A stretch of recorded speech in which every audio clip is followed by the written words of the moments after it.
right, Deuteronomy 16. Feasts of Passover, of weeks, and of booths. Observe the month of Abib and celebrate the Passover to the Lord your God. For in the month of Abib the Lord your God brought you out of Egypt by night. You shall sacrifice the Passover to the Lord your God from the flock and the herd, in the place where the Lord chooses to establish his name. You shall not eat leavened bread with it. 7 days you shall eat with it unleavened bread, the bread of affliction.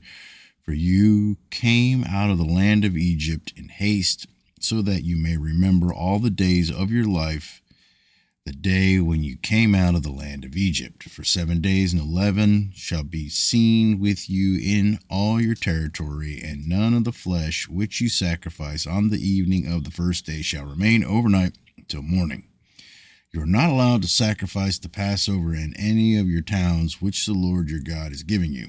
But at the place where the Lord your God chooses to establish his name, you shall sacrifice the Passover in the evening at sunset, at the time that you came out of Egypt.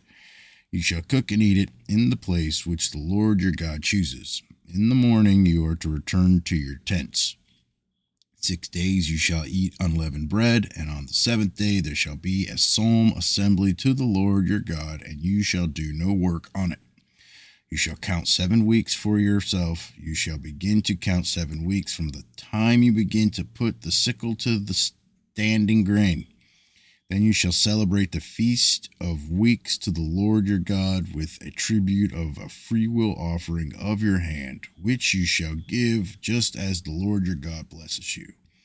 And you shall rejoice before the Lord your God, you and your son and your daughter and your male and female servants and the Levite who is in your town and the stranger and the orphan and the widow who are in your midst in the place where the Lord your God chooses to establish his name.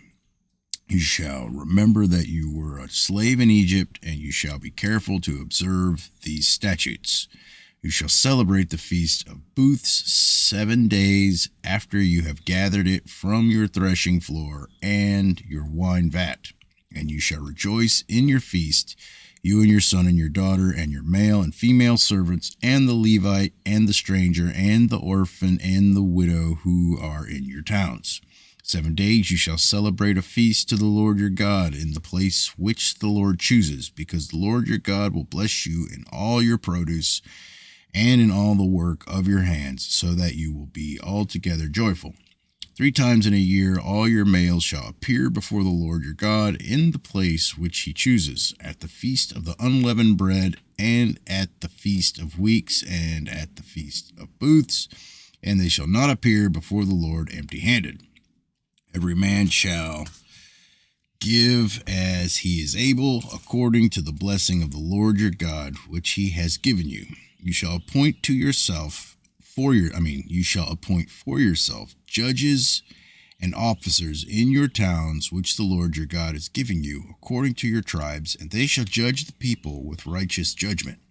You shall not distort justice. You shall not be partial, and you shall not take a bribe, for a bribe blinds the eyes of the wise and perverts the words of the righteous. Justice and only justice you shall pursue, and you may live and possess the land which the Lord your God is giving you. You shall not plant for yourself an Asherah or any kind of tree beside the altar of the Lord your God, which you shall make for yourself. You shall not set up for yourself a sacred pillar which the Lord your God hates. Deuteronomy 17, administration of justice. You shall not sacrifice to the Lord your God an ox or a sheep which has a blemish or any defect, for that is a detestable thing to the Lord your God. If there is found in your midst any of your towns which the Lord your God is giving you, a man or a woman who does what is evil in the sight of the Lord your God by transgressing his covenant, and has gone and served other gods and worshipped them, or the sun or the moon or any of the heavenly host, which I have not commanded, and if it is told you have heard of it, then you shall inquire thoroughly. Behold, if it is true, and the thing certain that is detestable thing has been done in Israel, then you shall bring out that man or that woman who has done this evil deed to your gates, that is, the man or woman, and you shall stone them to death. On the evidence of 2 witnesses or 3 witnesses, he who is to die shall be put to death. He shall not be put to death on the evidence of 1 witness. The hand of the witness shall be first against him to put him to death, and afterward the hand of all the people. You shall purge the evil from your midst.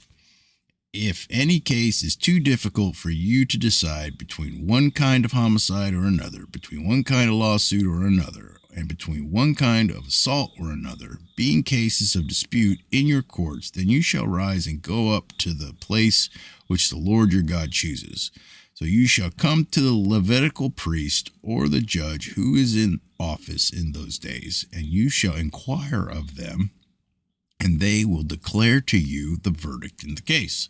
You shall do according to the terms of the verdict which they declare to you from that place which the Lord chooses, and you shall be careful to observe according to all that they teach you. According to the terms of the law which they teach you, and according to the verdict which they tell you, you shall do.